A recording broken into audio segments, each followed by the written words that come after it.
senior architect, Mr. Prajwal Shri Khande ji. Over to you, Prajwal sir.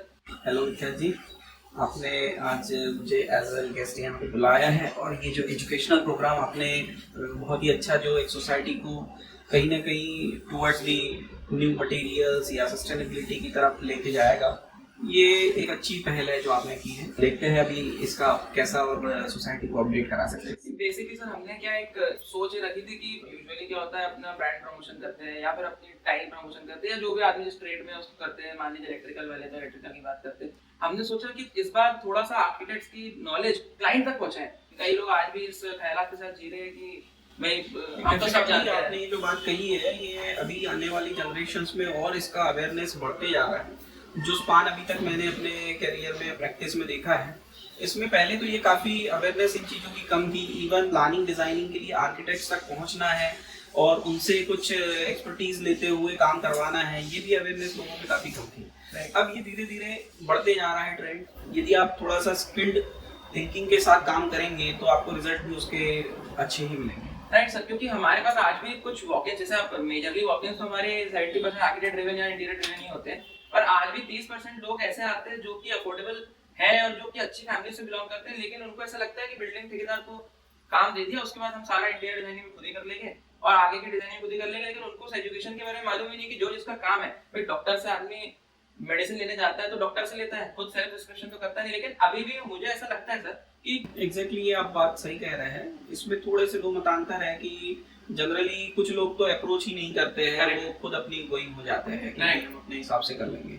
But कुछ लोगों का ये रहता है कि एजुकेटेड होने के बावजूद भी उनके कुछ एस्पिरेशंस होते हैं कि भाई हम ऐसा हम चाह रहे हैं या इस टाइप की कलर शेड्स में, या हम अपने हिसाब से चॉइस कर लेंगे।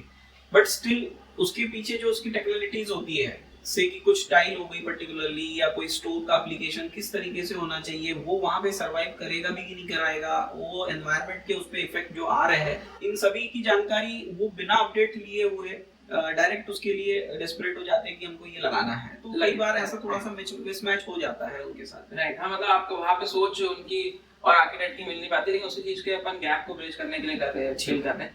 जैसे आपने सर, मेरे को लगता है कि 15 ईयर्स से तो हम आपसे एसोसिएट है, तो आपने कोई पहला प्रोजेक्ट जो अपना किया होगा जिसके बारे में डिस्क्राइब करना चाहिए, जो आपका एक मान के चलिए कि एक दिल से जुड़ा रहता है, जो फर्स्ट प्रोजेक्ट किया है, तो आपने वो आपका क्या था? खैर फर्स्ट प्रोजेक्ट के बारे में मैं कहूँगा तो एक रेसिडेंशियल कम कमर्शियल टाइप का प्रोजेक्ट था, जिसमें कुछ शॉप्स के साथ उनको पीछे अपना रेसिडेंस बिल्डअप करना था क्लाइंट को, जो कि मैंने विजयनगर में किया था। उस वक्त के भी जो वो धीरे धीरे कन्वर्जन स्टेज में था उस वक्त, मेरे ख्याल से ये 2004 की मैं बात कर रहा हूँ। और उस वक्त देखा मैंने कि कॉन्ट्रैक्टर्स भी जो है उनका इन्वॉल्वमेंट ज्यादा रहता है, they influence more to the client, right है ना। और क्लाइंट को भी कई बार ऐसा लगता था कि नहीं मैं जो है कॉन्ट्रैक्टर की ज्यादा सुन लूं। बट धीरे धीरे वो जो है, जैसे ही आपने अपनी टेक्निकल चीज उनके सामने रखी जो कि बिल्कुल तर्कसंगत है कि वो डिजर्व करती है ऐसा होना, तब क्लाइंट को लगने लगता है कि भाई ठीक है, ये जो इनके सजेशन है that will be long lasting. Correct. तो आपका बेसिकली जो हम जिस शो के बारे में जैसे हम डिस्कशन करें, तो आपका क्लाइंट का इंक्लिनेशन आपकी तरफ पहले प्रोजेक्ट से आना चालू हो गया था, बिकॉज़ ऑब्वियसली आपका एक ऑब्वियसली प्रैक्टिस में यही होता है कि धीरे धीरे माउथ पब्लिसिटी या एक से दूसरे को कंसेंट जब वो देते हैं क्लाइंट की नहीं भाई इनका वर्क सो एंड सो हमें पॉजिटिव मिला है, तभी आप आगे बढ़ते हैं चीजों। बिल्कुल ठीक। तो सर उस समय तो जैसे अब अपन बात कर रहे हैं ये 10-12 साल या जितने भी टाइम हुआ होगा, तो उस समय तो लोगों का बजट का काफी इशू आता होगा, और आज जो स्पेंडिंग पावर है और आज जो बाइंग कैपेसिटी वो बढ़ गई है, तो आप इसको कैसे डिफरेंशिएट करते हैं उस टाइम से अभी तक? डेफिनेटली मैं जहां तक समझता हूं, आज से 15 साल पहले पर्सन हर किसी का बजट टुवर्ड्स इंटीरियर इतना होता ही नहीं था। मतलब they just construct a house और पुट्टी पेंटिंग कर लिया, थोड़े से ट्यूबलाइट्स वगैरह उस वक्त लगा लिए, यहाँ तक उनका काफी हो जाता। ज्यादा से ज्यादा वॉलपेपर मान लीजिए, काफी पुरानी चीजें जो अप्लाई हो जाती थी, तो इतने में they just satisfied with the interiors. But उसके बाद जैसे जैसे अभी ये इंटरनेट पे या इवोल्यूशन इन चीजों का हुआ है, मटेरियल की अवेयरनेस, और मैं ये भी कहूंगा कि आपका भी इसमें अच्छा योगदान है कि जबलपुर में धीरे धीरे जो ये शोरूम का जो कल्चर आया है, जिसमें कि आदमी को एक ही जगह पे काफी उस मटेरियल से रिलेटेड जितनी भी प्रेजेंटेटिव चीजें हैं और जो एक्सपोजर हो जाता है, जब वो दिखने लगती है तो बट ऑब्वियस उनका भी इंक्लिनेशन इस मैटर्स पे होने लगता है। तो ये इन्वॉल्वमेंट धीरे धीरे बढ़ा है। बट स्टिल यदि मैं पुरानी ही बात कहूँ तो they just stick to the their budget, their limitations कि भाई हमें कम में इस पार्ट को कर लेना है। ज्यादा थिंकिंग इंटीरियर के बारे में होती नहीं थी इवन दो। तो सर बजट को मतलब अपन कन्विंस कैसे करते हैं यूजुअली क्लाइंट को? जैसे आपके पास भी कई क्लाइंट ऐसे आते होंगे जो बोलते हो कि भैया हमारा तो बजट है नहीं, लेकिन हमें तो कम बजट में एकदम सोना बनाना है घर, तो फिर उन चीजों को आप कैसे मतलब एक वो ये करते हैं? लिमिटेशंस के साथ लोग आते हैं। हमारा यही सजेशन रहता है कि आप जो धीरे धीरे जो डिसीजन ले रहे हैं, राइट एक तो फर्स्ट ऑफ ऑल आप प्रोजेक्ट को लेंदी ना बनाएं। एक समय सीमा में उस लिमिटेशन में जल्दी डिसीजंस लेते हुए काम करें। राइट इवन आप जो मटेरियल सिलेक्शन करते हैं, कई बार ऐसा रहता है कि हमें बहुत ही स्टार्ट की जो कंस्ट्रक्शन के बेसिक मटेरियल है, ब्रिक्स हो गया या आपकी एग्रीगेट हो गया, सैंड हो गया, उसके लिए भी हम बहुत वो हो जाते हैं कि चीजों को लेके रुकने लगते हैं कि भाई रेत नहीं मिल रही है तो उसके लिए रुक गए काफी दिनों के लिए। राइट तो आजकल खैर इन चीजों में भी काफी कंस्ट्रक्शन मटेरियल में भी अपडेट हुआ है, तो समय को कवर करना चाहिए फर्स्ट ऑफ ऑल। दूसरा मैं कहूंगा कि हाँ, decision making ultimately as fast आप एज लेते हैं तो आपका जो समय सीमा के भीतर यदि काम होता है तो आप डेफिनेटली कुछ पैसे बचाते हैं। करेक्ट। उसके बाद आप जो बैलेंस करके यदि आप चीजों को चले, कई जगह हमें होता है कि कुछ मटेरियल में अननेसेसरीली एक्सपेंसेस ज्यादा कर देते हैं, हाँ जी। उसको हमें बचाना चाहिए। जहां जरूरत हो, जहां आपकी एस्थेटिकल वैल्यू ज्यादा हो, वहां पे आप अच्छा मटेरियल पुट अप करें, और जहां आपको थोड़ा सा कम एस्थेटिक वैल्यू है उसकी, ऐसी जगह पे हम अननेसेसरी पैसा खर्च ना करें। तो आप बैलेंस बना के चलेंगे तो आपका डेफिनेटली एस्थेटिकल वैल्यूज आपको बेटर मिलेगी। तो सर आपको क्या लगता है कि जैसे अगर अपन बात करें कि लाइट्स में आजकल फिलिप्स की भी लाइट्स आती है या हाईवैक की भी लाइट्स आती है और फलानी बहुत सी कंपनी आती है, you might know it better, तो इनके ऊपर कितना खर्चा करना चाहिए, टाइल्स के ऊपर कितना खर्चा करना चाहिए सैनिटरी में, या फिर अगर बात करें अपन फर्नीचर पे, तो इन सारे सेगमेंटेशन पे किस टाइप से खर्चा करना चाहिए? देखिए अल्टीमेटली ओवरऑल जो बजट रहते हैं आपके इंटीरियर या कंस्ट्रक्शन फिनिशेस और इस पार्ट में, तो एक मोटे तौर पे यदि देखें अपन तो कंस्ट्रक्शन जो एक बेयर मिनिमम कंस्ट्रक्शन जो होता है आपका, उसमें 40% के आसपास जो कॉस्ट आती है वो बेसिक आपकी कंस्ट्रक्शन स्ट्रक्चर की आती है। देन उसके बाद जब आप उसको फिनिशिंग वन, जिसमें मैं कहूंगा कि नॉर्मल पुट्टी, पेंटिंग, प्लास्टर,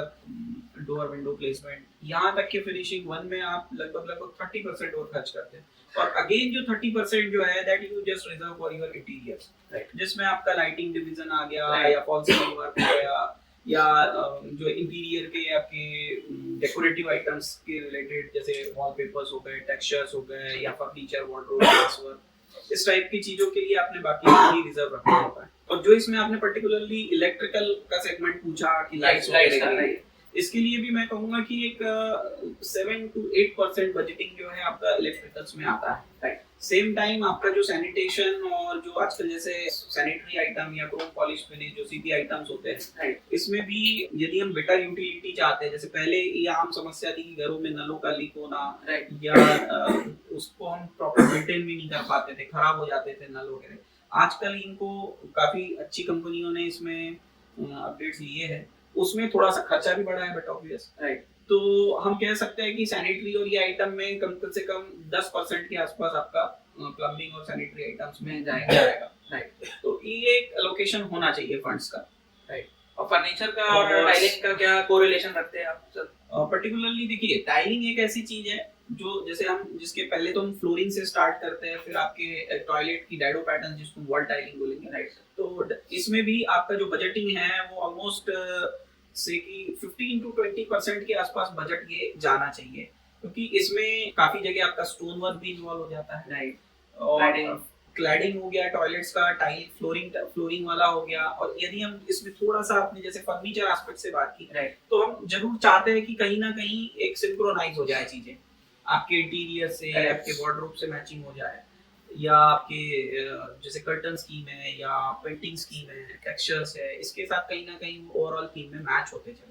तो आप जब वेरी इनिशियली फ्लोरिंग के बारे में सोचते हैं तो आपको ये सभी एस्पेक्ट भी माइंड में रखने चाहिए, क्योंकि फ्लोरिंग बहुत बड़ा रोल प्ले करता है, क्योंकि that is one of the surface you are seeing in the interior particularly 4 walls, ceiling and the fifth one is the flooring, so that is the one of the element।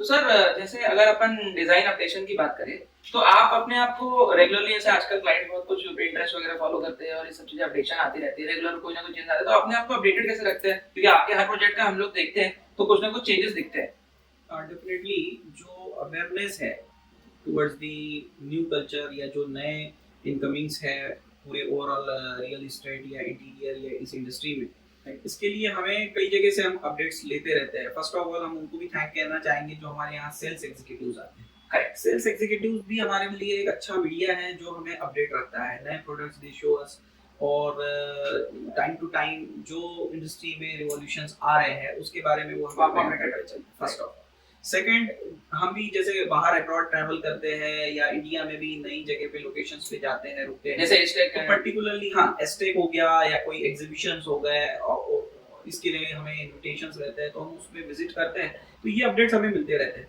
Same time आपका जो trades है, जैसे trends जो change होते रहते हैं उसके बारे में भी हम, इवन आपके इंटरनेट एक बहुत अच्छा माध्यम है इसके लिए जिसपे हम इन चीज़ों को टटोलते रहते हैं। करेक्ट, और इवन जो हमारे यहाँ अभी जैसे हम लोग की जो प्रैक्टिस हो चुकी है, तो हमारे यहाँ इंटर्न्स भी आते हैं, कॉलेज की जो intern, they have very new ideas, they have fresh mind, हाँ फ्रेश माइंड, और उनके पास भी जो चीजें उन्होंने देखी रहती है या वो काफी इंटरनेट फ्रेंडली होते हैं, तो वो भी हमें कई बार अपडेट कराते हैं, उनसे भी हम एजुकेटिव हो सकते हैं।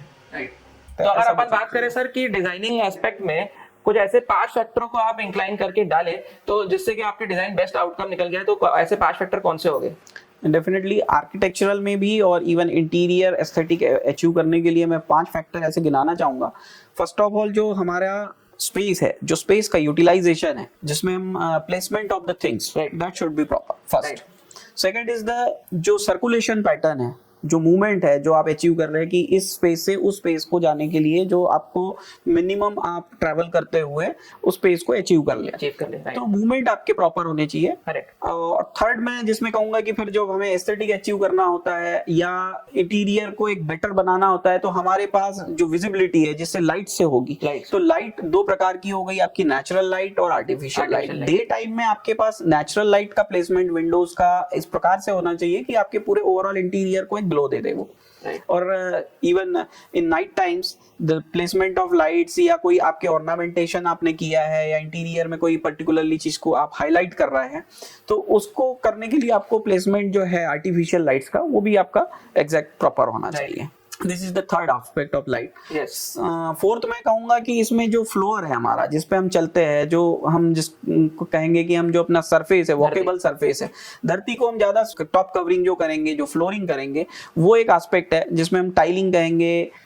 इवन टाइल को हम वॉल पे भी प्लेस करते हैं कई बार, तो उसको इसका सिंक्रोनाइजेशन ऐसा होना चाहिए कि वो एलिमेंट भी आपका एक जो 6th सरफेस है आपके ओवरऑल इंटीरियर में, वो भी उसमें प्रॉपर पार्टिसिपेट करे। और इसके बाद 5th एलिमेंट मैं जो कहूंगा, जो ओवरऑल आपका जो इंटीरियर है उसमें जो वॉल सरफेसेस है, आर्किटेक्ट मतलब वॉल की finishing, right sir, paintable surfaces या आपके कोई सॉफ्ट सरफेसेस है लाइक कर्टन्स हो गए, upholstery of the sitting pattern और ये सब चीजें, ये इसमें इन्वॉल्व होते हैं। और सेम टाइम आपके कुछ आर्ट इफेक्ट्स हो गए जिसमें आपके कुछ ऑर्नामेंटेड चीजें आपने लाके रखी है या कहीं से आपने कोई एक डिजाइनर पीस आपके ड्राइंग रूम में या कहीं लिविंग रूम में आपने डेकोरेट किया है, तो ये डेकोरेटिव आइटम्स भी अल्टीमेटली आपके पर्सनालिटी को कहीं ना कहीं रिफ्लेक्ट करते हैं। सर अगर अभी करंट प्रेजेंट में आपका कोई ऑनगोइंग प्रोजेक्ट ऐसा चल रहा हो जो वर्थ दिखाने लायक हो, जो आपका एक काफी इंस्पिरेशन हो और आपको लगता है कि नहीं ये वर्थ है आपके एक चीज का आर्किटेक्चर है इंटीरियर का दिखाने लायक, तो उसको आप किस चीज को डिफाइन करेंगे? जो करंट में आपका ऐसा कोई प्रोजेक्ट चल रहा हो, जो भी हो चुका है, जो चल रहा हो या होने वाला हो, जो एक मतलब आपको लगता हो कि मास्टरपीस हो। पर्टिकुलरली रेजिडेंशियल में यदि मैं कहूंगा तो जैसे मैंने लास्ट टू लास्ट ईयर जो फिनिश किया था, दुआ जी का एक, करण दुआ जी और उनके ब्रदर्स, इनका एक कंपाइल्ड एक बंगलो जो बनाया था, उसमें आप देखेंगे कि उनकी जो डिजायर्स थी उसको फुलफिल करते हुए they want to go ultra modern things they have placed. तो उस बंगलो को मैं कहना चाहूंगा कि यू माइट बी विजिट और सी दैट पार्ट। और सर अगर ये रेजिडेंशियल हो गया, कमर्शियल प्रोजेक्ट के बारे में बात, कमर्शियल में मैं कहूंगा कि जैसे शॉन एलिजे पर्टिकुलरली होटल की मैं बात कहूंगा, तो इसका जो ओवरऑल आर्किटेक्चरल वैल्यू जो है, जो फ्रंट एस्थेटिक है उसका एलिवेशनल वैल्यू जो है, दैट इज मोर एम्फेसाइज, जो कि जैसे क्लाइंट का भी एक्सपेक्टेशन था कि मुझे कुछ डिफरेंट लुक जो कि यूरोपियन लुक में आए, तो वो हमने कोशिश की थी कि पूरी तरह से फुलफिल हो, और उन्होंने भी उसमें काफी सपोर्ट करते हुए और मटेरियल वाइज भी सब चीजों को अडॉप्ट करते हुए सपोर्ट किया है उसमें। सर अगर बात करें कि आप तो जैसे अब्रॉड घूमे हैं, इंडिया में और भी शोरूम्स में गए हैं, एमपी में भी आपने काफी देखे, जबलपुर में देखे होंगे, तो आपको ऐसा क्या लगता है कि हमारा वाव सिरेमिक्स कुछ बाकियों से स्टैंड अपार्ट करता है और हमें कुछ चेंजेस की जरूरत है तो आप बिल्कुल हमें सजेस्ट करें। अल्टीमेटली वॉ सिरेमिक जो आपने यहाँ पे लॉन्च किया था, जब से भी ओवरऑल आपके पास जो रेंज है फ्रॉम द एक बॉटम लाइन सीरीज से भी लेके एक टॉप सीरीज तक आपने जो कस्टमर्स के लिए Right, sir. चीजें रखी है, एक तो वो बहुत ही वेलकमिंग है। राइट। सेकंड मैं कहूँगा कि कुछ जैसे आपके सैनिटरी वियर हो गया या Faucets हो गए, सीपी फिटिंग्स और ये Granite. जो ब्रांड्स भी है या Right. स्टोन्स का कलेक्शन आपके यहाँ पे अच्छा खासा वाइड रेंज में आपने रखा है, राइट। तो वो हर क्लाइंटल को एक टॉप रेंज से लेकर एक सभी एक इकोनॉमिक सेगमेंट तक आप प्रोवाइड कर रहे हैं, वो एक आपका मैं कहूँगा कि एक प्लस पॉइंट है। Thank you sir. सर अगर मैं आपसे एक मशवरा चाहूँ हमारे नए अपकमिंग यंग आर्किटेक्ट्स और इंटीरियर्स के लिए, तो आप एक लाइन में उनको क्या सलाह देना चाहेंगे? नए अपकमिंग आर्किटेक्ट्स के लिए मैं एक ही बात कहना चाहूँगा कि जो क्लाइंट्स आपके पास पर्टिकुलरली अपने कुछ एस्पिरेशंस लेके आ रहे हैं, उनको फुलफिल करते समय सेम टाइम आप आर्किटेक्चरल वैल्यूज़ को ना भूलें और जो इंटीरियर या जो एक सेंस ऑफ एस्थेटिक जो है उसको भी आप ऑलवेज बनाए रखें। Thank you so much sir, आपने अपने बिजी शेड्यूल से वैल्यूबल टाइम निकाला जनता को कुछ नया एजुकेशन देने के लिए और सोसाइटी को एक नई बिलोंगिंग्स देने के लिए। और मैं चाहता हूँ सर आप हमारे सिग्नेचर टाइम पे एक साइन करें, तो आपका एक मेमोरीज की तरह हमारे पास एक रिजर्व रहेगा सर।